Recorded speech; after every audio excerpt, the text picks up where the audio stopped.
Welcome in. I'm Captain Socon John Hooper.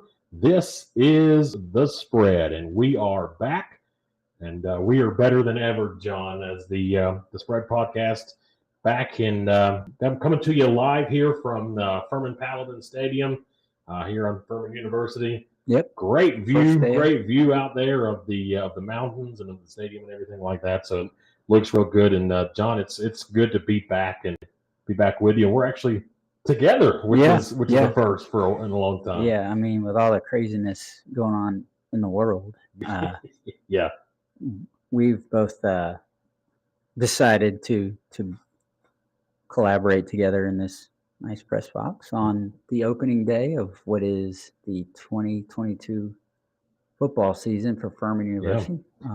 Out there practicing as we speak. Yeah, and it's big thanks to Furman University for allowing us to come in here and do this weekly. We'll do it a couple times a week.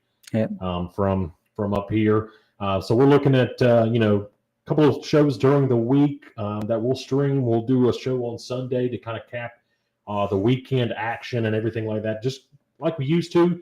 Except we're going to be doing it here on video live from Paladin Stadium. Beautiful Paladin Stadium in the shadows of Paris Mountain. Yeah, we've got a great show. We're going to kind of recap a lot of what we've missed over the last few months, especially all the changes going on in college football right now. We're going to talk about that. John, NIL and the transfer portal are two of the bigger concerns around college football, but I feel like one of my biggest concerns as well is the conference realignment and everything like that. We're going to talk about that and some of the changes around the face of college football, what that's going to look like, and what the future, John, of college football is going to be like. Yeah, I mean, even down to the FCS level, I think the Southern Conference was one of three leagues that was not affected by realignment. Yeah. So it's not only affecting FBS football, and it's affecting all the way down to, the subclassification of FCS football. FCS football as well. So that's what we're going to talk about today. Coming up in the next few shows that we're going to do after today, conference preview, season preview for 2022. The college football season just around the corner, starting in less than a month now. We're almost to week zero. Week zero is in like 3 or 4 weeks. So that'll be a lot of fun to look forward to. Actually, and I was looking at it, there's some like August 27th games. Yeah. I know, for instance, Mercer plays Morehead State down at 5 Star Stadium, and there's several FBS games. I don't know that any of them are that interesting, but hey, I've got the that Hawaii Vanderbilt game, week 0. I'm looking forward to that one. That could be a battle for one win season. I mean, yeah. But it is pretty cool. I mean, like, think about it. Vanderbilt's likely not going to a bowl game, so that could be their one and only. You're going to go to Hawaii. That could be their one and only win on the season. So that's kind of what you have to look forward to over the next few shows. Kind of looking forward each week. Each show will kind of pick a different conference and kind of go through and make predictions on everything. I know you're excited about that Louisiana Monroe Southern Miss matchup. Yeah. I know on Sunday afternoon when we do the show, we're going to talk ACC.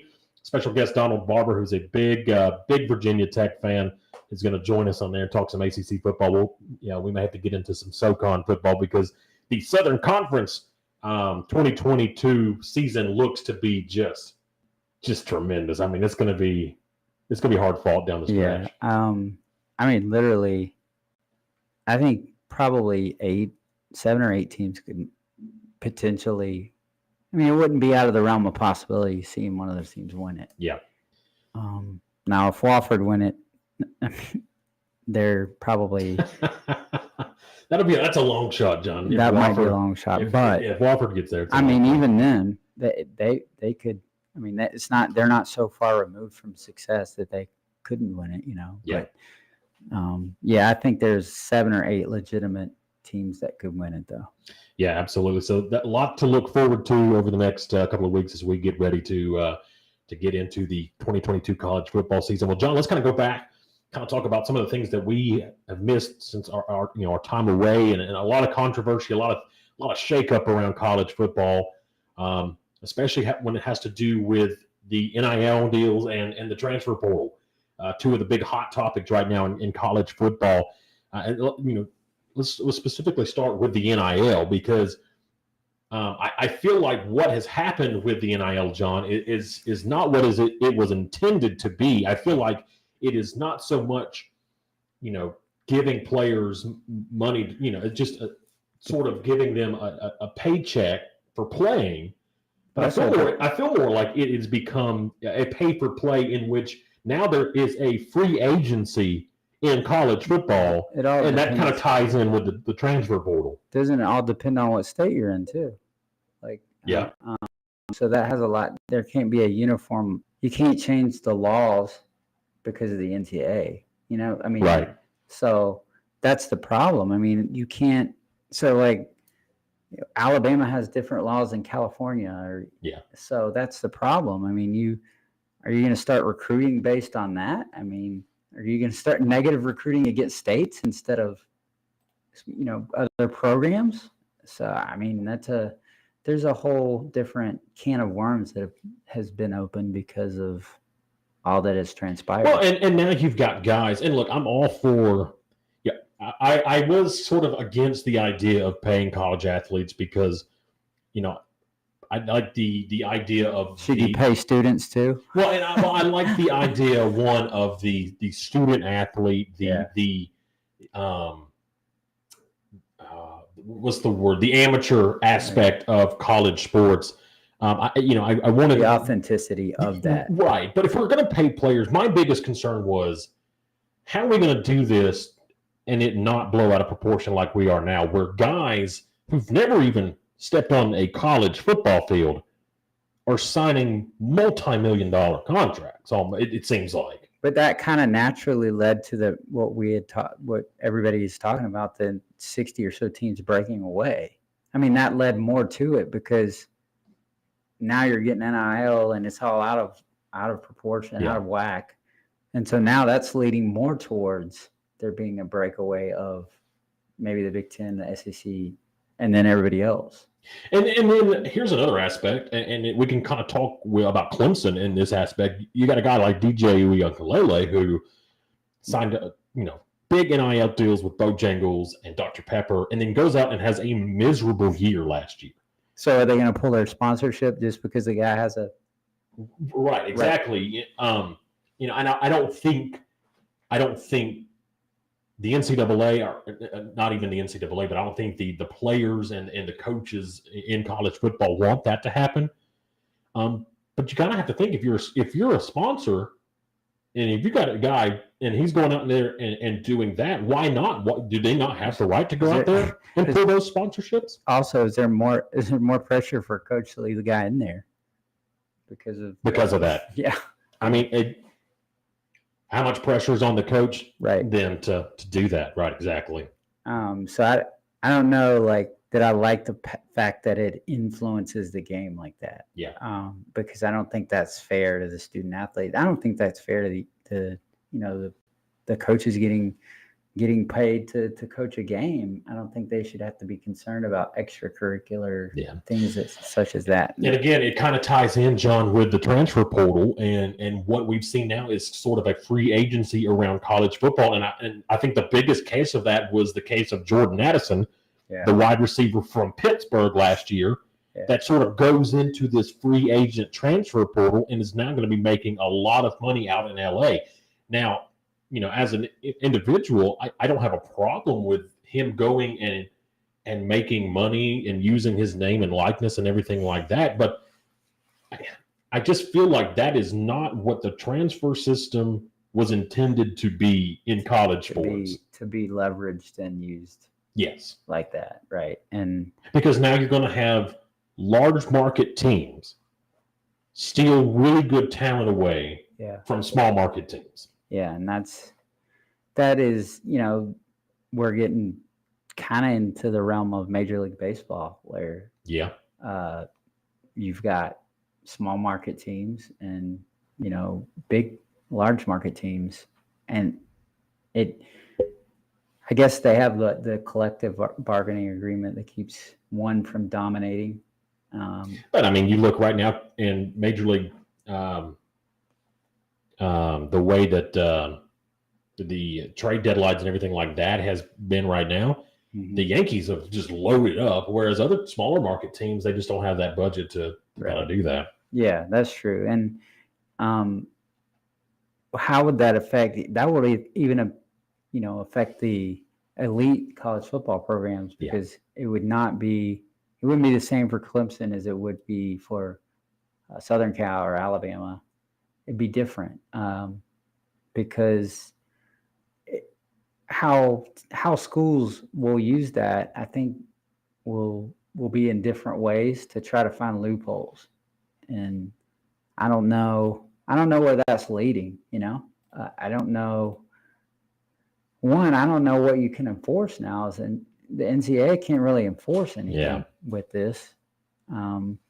So it really is leading to the dismantling of the NCAA. And now you've got, really big name guys transferring to different schools. I knew the Caleb Williams situation was a little different because his coach and Lincoln Riley went to a different school. So, that was probably more incentive for him to leave Oklahoma. Spencer Rattler coming to South Carolina, that was because he lost his job. What do you think about the no-sit rule? I don't like it. I think the no-sit rule, or the you have to sit a year rule. Let's go back the old rule.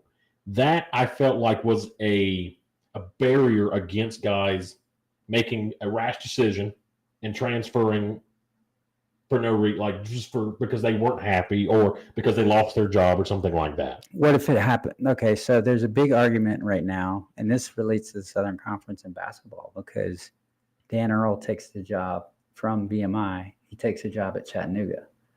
Well, he's got a guy in Honor Huff who's a guard. Yeah.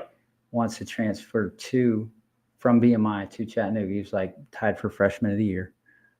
There's a rule in the Southern Conference that says if you transfer in league, you automatically, no matter the circumstance, have to sit out a year. Yeah. And the Socon is one of 2 leagues in the country. And I don't have a problem with that, because that's basically the conference saying, look, and that is the teams in that conference saying, look, we don't want our competitors, our competition, to basically come in and just start taking players willy-nilly, and that's a competitive disadvantage for us now.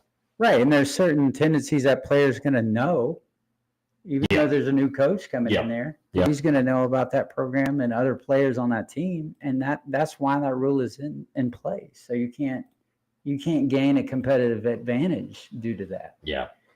So I don't know, man. Just you look at some of the lists. You had guys from that national championship Georgia team transferring to Alabama. Which that doesn't make really a lot of sense. Nick Saban continuing to load up and stack Did you hear his comments the other day talking about how last year was a rebuilding year for Alabama? I don't know. The team that went 13. He's got his best quarterback he's ever had. The team that went 13-2. That was a rebuilding year. I don't buy that. Because is it really ever a rebuilding year? When does it never? I just don't think that's a fair assessment of how you can realistically look at Alabama as having a rebuilding. Yeah, I don't know, man, but I don't like the way that the NIL and the transfer portal and all this sort of, they just kind of threw it out there all at one time without really thinking it through. Well, and it was we got to get this done, right? It seemed like during COVID, it just seemed like they try to push all this stuff through. Yeah. And that's really what it was COVID was kind of used as an excuse to push this stuff. Right. And it was before anybody had time to read the small print, so to speak. And now they're finding out that, like I said about the state thing, it's not going to be easy there's no way to enforce it, and there's no way to keep it from just going haywire. Yeah. So that's just a couple of the big changes around college football. We're going to talk conference realignment coming up in just a couple of minutes. And then also, too, John, kind of get our thoughts on what we think the future of college football, and more specifically, we could kind of look at this from an FCS perspective, being we're here at Furman. What all these changes at the top are going to do kind of to FCS level smaller schools and things like that. So something that kind of we can consider and talk about what these ramifications might be for smaller schools and lower tier programs. Real quick, here's a podcast ID.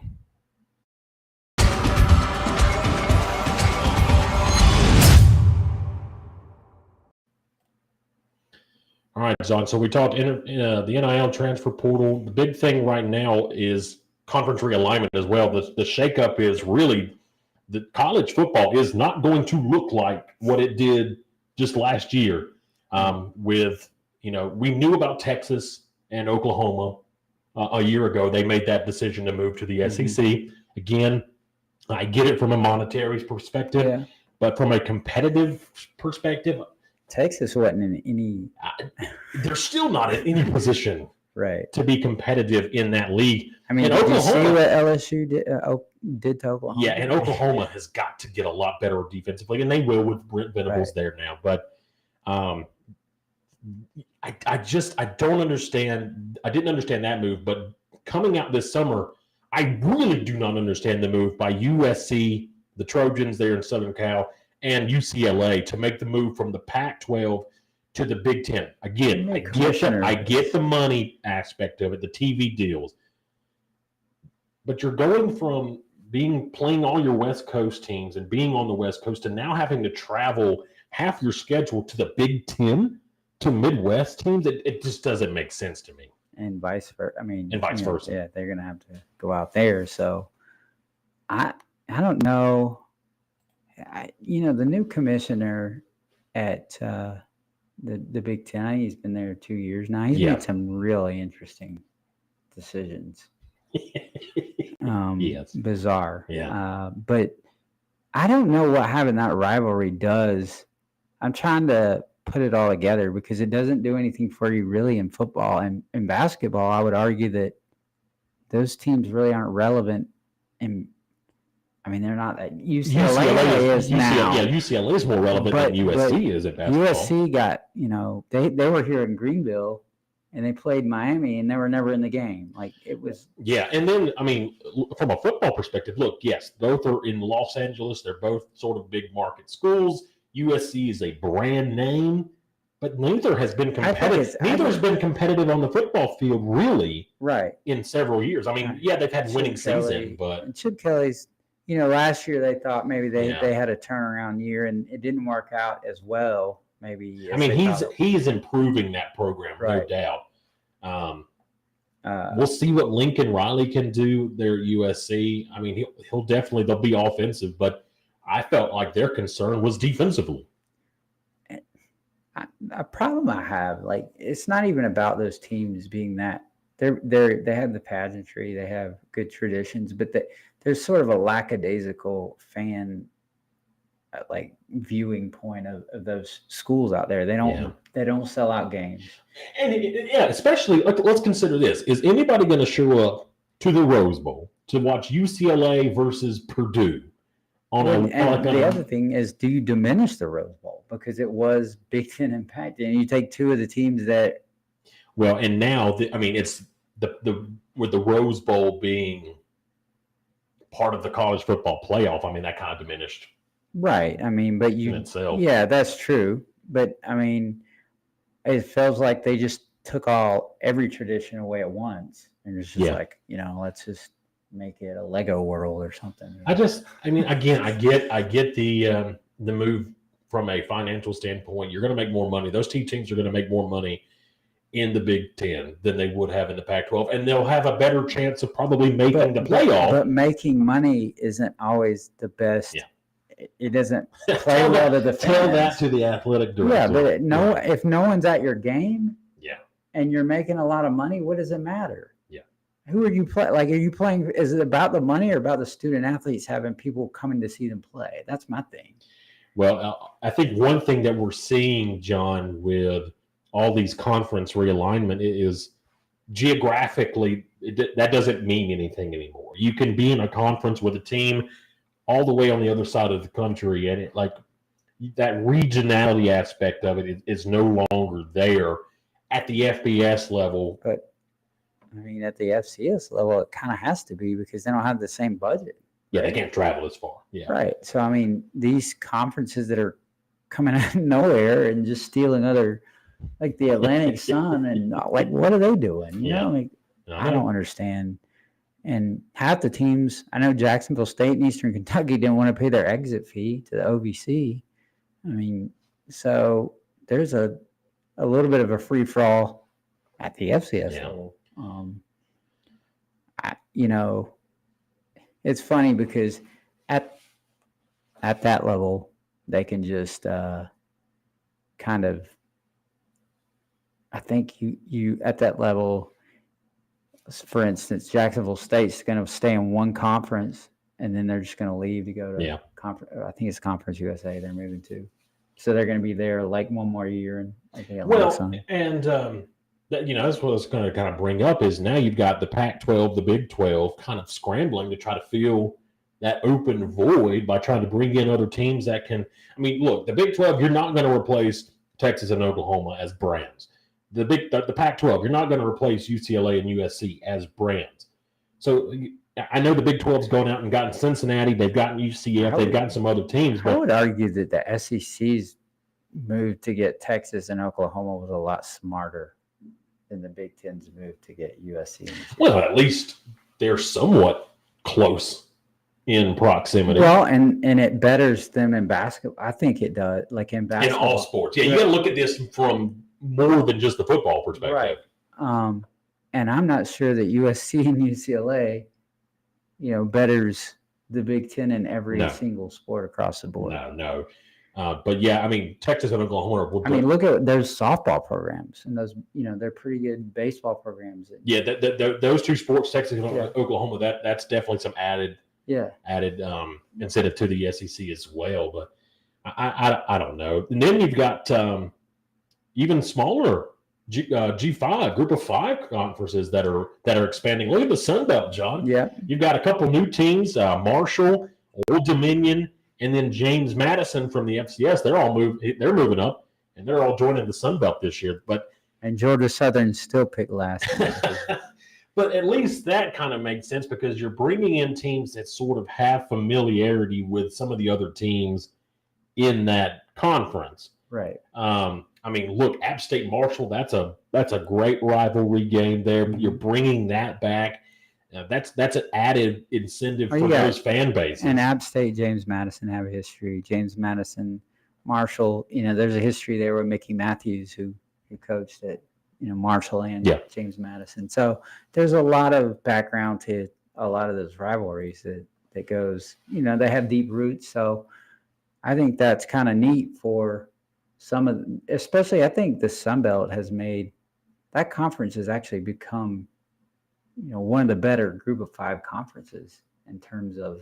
Oh yeah, I think the Sun Belt is the best group of 5 conference now. Specifically, especially now that the American, some of those teams are moving to other conferences in the next couple of years. The American's a little bit hard to keep. The Mountain West, the Mountain West is, you know, outside of maybe Boise State, Fresno State. I mean, there's a good basketball conference. Yeah, it's not much of a football conference. Yeah, I mean, and you're not going to get much out of the MAC. Like and no MAC. You're not going to get no MAC. Although the MAC on Tuesday nights is it's something to watch.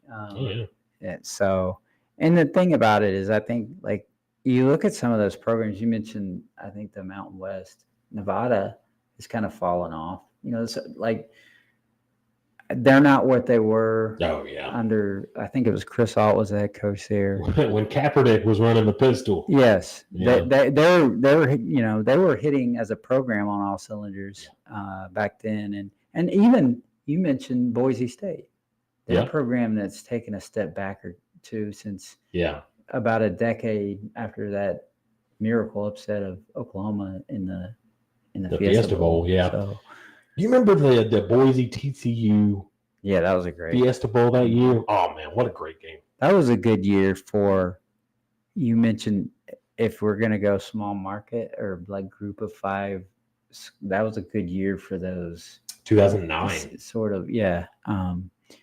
Because I believe TCU had played Clemson that year. They did beat them in Death Valley. In a rainstorm. Andy Dalton led that Horned Frog team into Death Valley and beat Clemson. And then you had Kellen Moore, who was the quarterback at Boise that year. And in a few years, I want to say maybe a year or two later, they just destroyed Virginia Tech. Yeah. Like a prime time. They beat Georgia a year, like the next year. Yes. Aaron Murray was on the quarterback of that team. But that Boise State has really taken a step back since it. But nothing else. Going back to the Sun Belt, adding some good competition because look, Marshall has really improved when they joined the Conference USA. They've really taken a step up. I find it interesting. Marshall, when they made the move, they hadn't had that much success. I mean, they had some success, but it wasn't like prolonged success because after the plane crash, they had about a decade, maybe plus 1 or 2 years, where they were just not good. Yeah. So they really didn't get things going until like 84. Kind of like the 30 years after the SMU death penalty. Yes, basically. And so it was really tough. It's tough to get a program back up and going. Yeah. But not only that, to sustain your success. And I think that was one of the reasons App State was a little bit more successful because, and I felt like Georgia Southern moved up. They didn't have the infrastructure from an administrative standpoint to be able to grow like Appalachian was. So that made it different. I mean, Georgia Southern was successful there for a few years, and then they've kind of fallen off. And that kind of leads me into the next point of FCS. There's some changes around there. FCS members moving up. Mentioned James Madison moving up to the Sun Belt. You got Jacksonville State, who I believe is moving up Conference USA in a year or two. I'm trying to think, are there any other FCS members that are moving up? I thought there was talk of Sam Houston State, but I don't think that's happening. Yeah, there was some teams that moved from the Southland and they created the WAC conference. And James Madison moving away, that really destroys the CAA, right? I mean, because now the best team's Villanova. Very good. I mean, they're very good. But you got Elon picked in like probably the top 3, I would imagine. And Elon was a team that left the Southern Conference thinking the CAA was going to be a better fit for them. And they're getting hammered in basketball and getting hammered in football most of the time. A move that hasn't worked out. But here's my thing, John. You kind of touched on it just briefly about App State. And App State's been kind of the rare exception to the rule where an FCS member moves up to the FBS. App State's had success. It's taken Marshall a long time to get there, but they've done it. Mm-hmm. Boise, it took them a little bit, but they did it, and now they've had that good run. Now they've kind of slid back a little bit. What do you think James Madison, coming off all the recent success, all the national championship trips that the games that they played in, what do you think can they go in? I know they're not eligible to win the conference or whatever, or play in the conference championship, but do you think James Madison can come in and compete in the Sun Belt year 1? I think it'll be competitive. Yeah. I mean, I don't think they're going to get just absolutely annihilated by people. Yeah. I think that as years go by, I think what I've learned about App State and some of these schools that move up like Boise has to do with location where you are. Yeah. Like, I feel like if you're in, and this is sound crazy, but if you're in like a more rural area where you get like just rabid fan support like Appalachian or even to a certain extent, Harrisonburg is not. There's not a lot of big schools around there. James Madison's also got to factor in. They've now got to compete against Virginia and Virginia Tech in recruiting. Yeah, and you know, but it's I mean, Appalachian State in the state of North Carolina. I mean, you're not looking at. You're just competing against NC State and North Carolina, which is not that great of a exactly. And I felt like App State, with the history that they had at the FCS level, all the national championships they had, that looks good in the success they've had recently. Beat North Carolina. Yeah, the success they've had since they've come up, winning the Sun Belt, 3 times since they've joined the conference. That looks better to recruits than North Carolina, who perpetually has 7 and 5 seasons every year. It's a lot different than, say, if you had a Kennesaw State, if they move up, they're competing for kids against Georgia. Well, Georgia would be hard to beat, but Georgia Tech. Georgia Tech. Look at Georgia State in that city, Georgia State in Atlanta. I feel like Georgia State has had better success recently than Georgia Tech. Right. No. Yeah. That's accurate. But yeah, there's so much talent right there in Atlanta. I mean, if you got another, say, Kennesaw State, there's been some talk of them potentially making that jump. And sometimes I wonder if it's the right move for teams to move up. We'll see what happens with James Madison. I'm sure they'll be competitive. Jacksonville State, I don't know if that's the right move. Right, because you're not really competing against Auburn and Alabama. Let me rephrase that. You're probably competing against Troy to get guys, and Troy's been there longer. South Alabama. And they've had some success. Yeah. South Alabama, not as much, but still, that's another school that's an FBS school in the state. That you're having a UAB. UAB's had a lot of success recently. Yeah, I think I'm a big fan of just canceling your program for about 10 years and bringing it back. Apparently it works. Yeah, apparently it works, yes. So the shorter time, a 5 to 10 year period, if you can manage that and then bring it back, East Tennessee State or UAB, you tend to be successful. Yeah. So we'll see what happens with those guys. Kind of going back just a little bit, with the Big Ten and the SEC grabbing teams and expanding, there was talks of what's going to happen with teams like Clemson, Florida State, Miami, some of the bigger name schools in the ACC. But what's going to happen to the ACC? As of right now, it looks like nothing's changing there. But do you think long term the ACC survives? One, I think they've got to get Notre Dame to join. I don't know that Notre Dame is going to fully join. If Notre Dame doesn't join, does Clemson eventually just hop ship and move out? I think that if I'm the ACC commissioner, I'm sending presents to the president. Is it Jim Clements? Who's the president? At Clemson? Yeah, mm-hmm. I'm sending a present to him every day, because if Clemson leaves the ACC, it's dead. If the whole house falls. Yeah, because Florida State, Miami, Virginia Tech, they all leave. Right. North Carolina's out. Yeah. Your only leverage point right now is we have Clemson in our conference.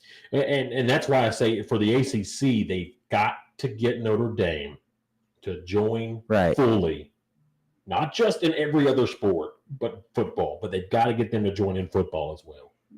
Which Notre Dame might be the school that would keep everything from coming unglued, as far as just everyone going. But Notre Dame has been so gung-ho and so hard-headed about not, because of their tradition as an independent.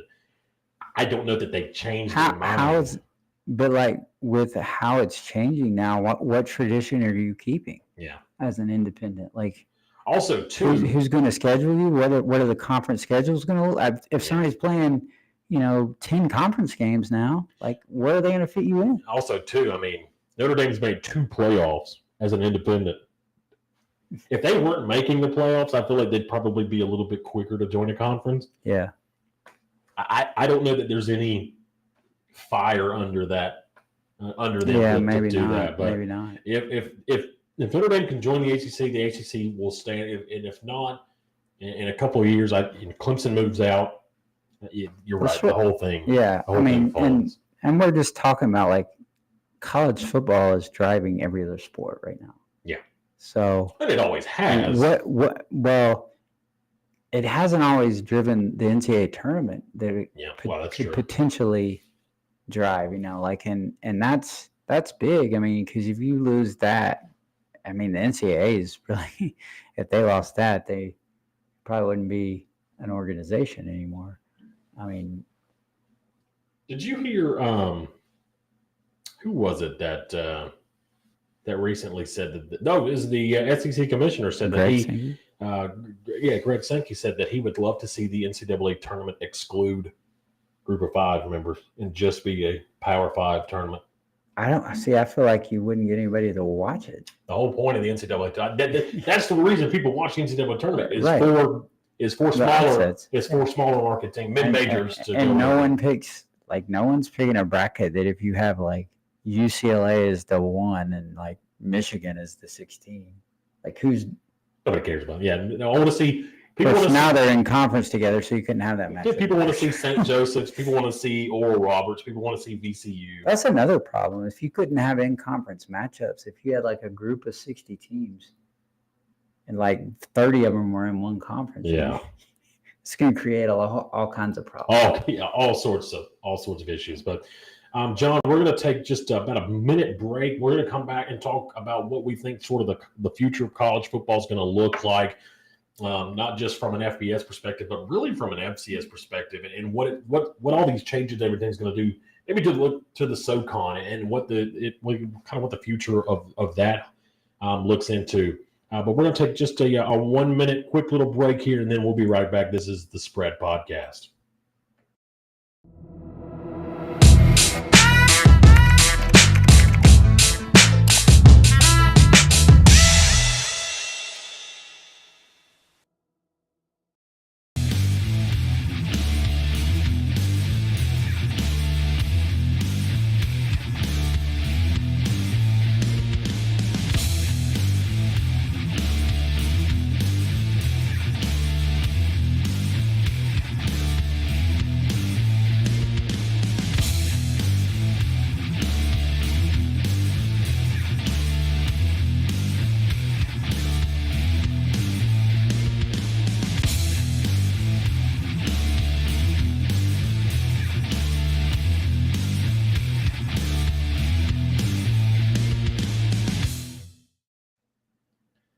Back here, this is the Spread. Socon, John, Cameron, Tarrant.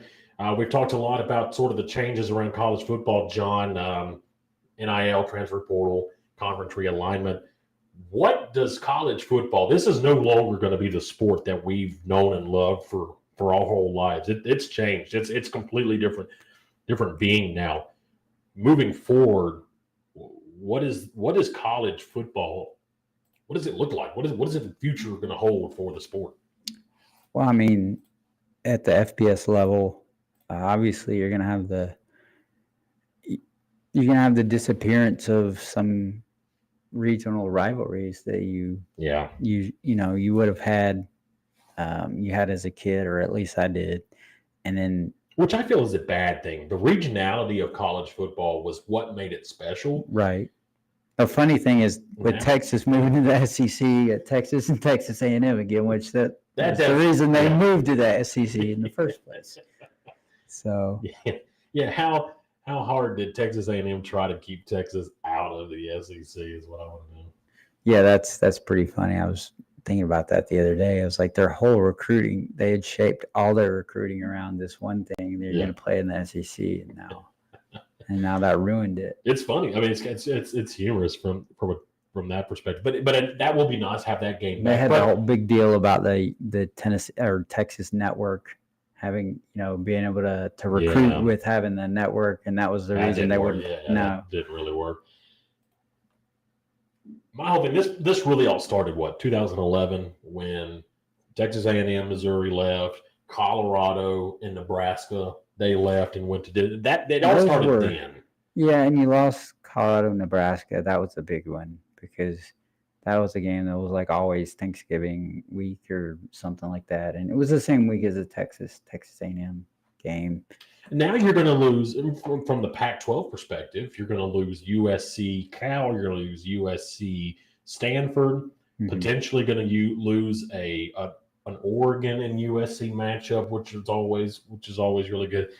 I mean, from that perspective, and instead USC is replacing those teams with teams like Indiana and Purdue and Illinois. And it's like it just doesn't feel the same anymore as a sport. Also, too, with the way Fox and ESPN are kind of dominating everything with the TV markets and the TV rights. And the Pac-12 literally is on the brink of just collapse, folding like completely. Yeah. We talked about, I mean, I think the ACC is a little bit further away than the Pac-12, like right there.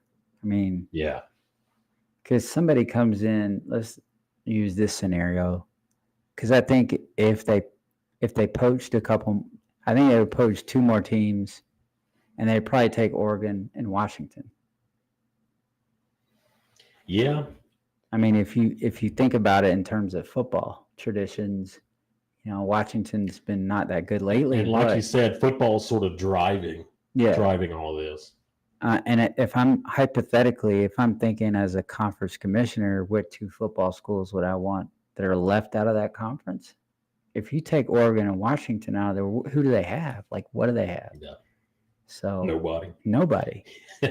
Which is why there was talks about maybe the Big 12 and the Pac-12 kind of combining, but I don't think that's going to happen. What do these changes kind of mean for the fan base? Other than we're losing those regional matchups and rivalries and things like that. And on some occasions, I just feel like it's got to confuse recruiting. I think because coaches aren't able to sell, you're going to play in this conference for for the next 4 or 5 years or whatever. And I like what the ACC has done from a scheduling perspective, starting next year, going to that sort of pod system where you've got your 3 main rivals that you'll play every year, and then you'll kind of rotate through everybody else. That way, if you're a 4th or 5th year senior, you have played everybody in that conference at least twice. Which, right now the way the schedule up, if I'm a Clemson fan, we've seen Duke, North Carolina. Remember last time Clemson played Virginia? Did they play them? We played them, I think, last year, actually, or 2 years ago. COVID season, I know we played them. Did Clemson play up there? No, that was in. I couldn't tell you last time Clemson played in Charlottesville, though. That's been a while. Probably Taj Boyd. Yeah, that's the thing is like, are you going on the road and then like them coming back to your place the next year? Yeah, that's the thing about it. Is so I like the scheduling from that aspect. Maybe the SEC will do that. The Big Ten, I don't know what they're planning on doing, but the schedules will definitely look a little bit different. That's from an FBS.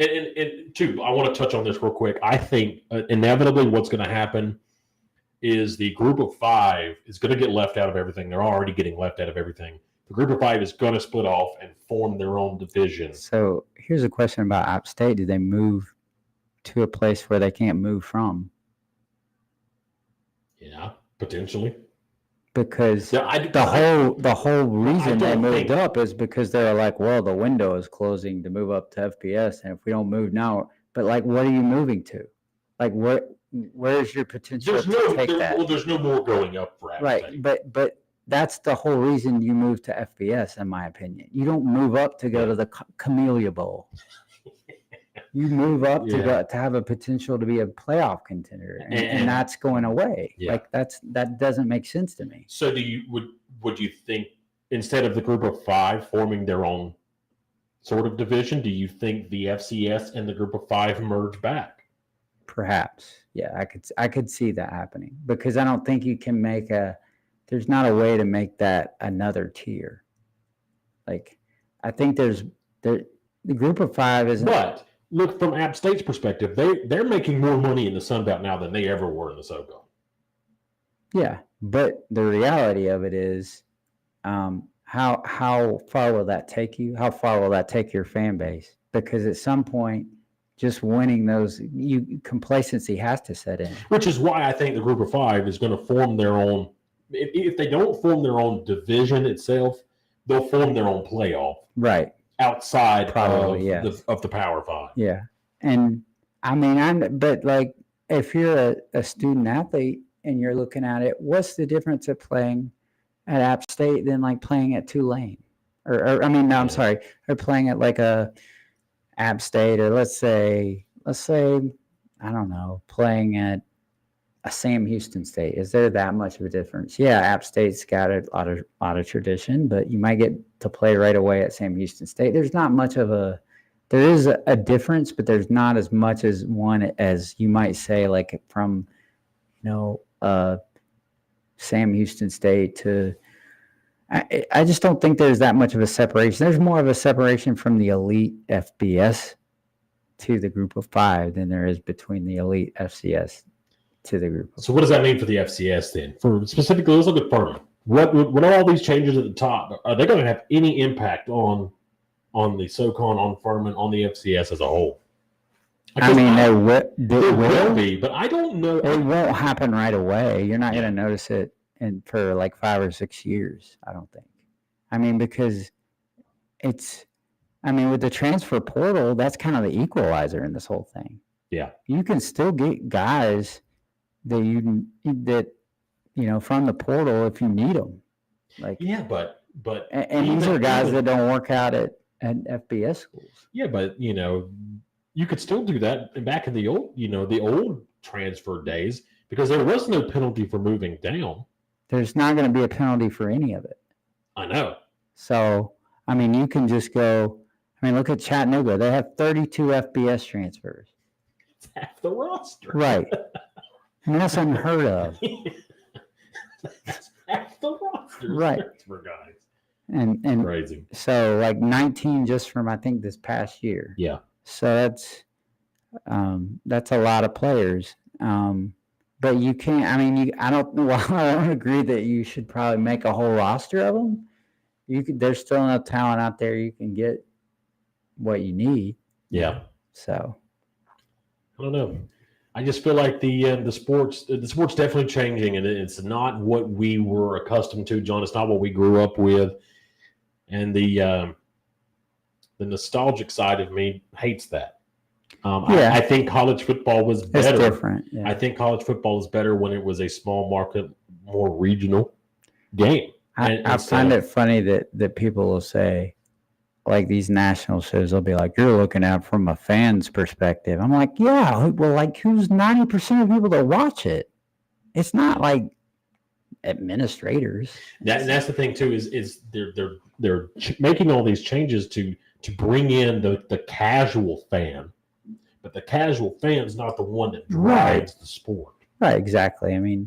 You're selling out to, somebody that moves to Corvallis, Oregon, to go see, and they're, I'll just become an Oregon State fan now. I'll go out and get my orange and black here from the store.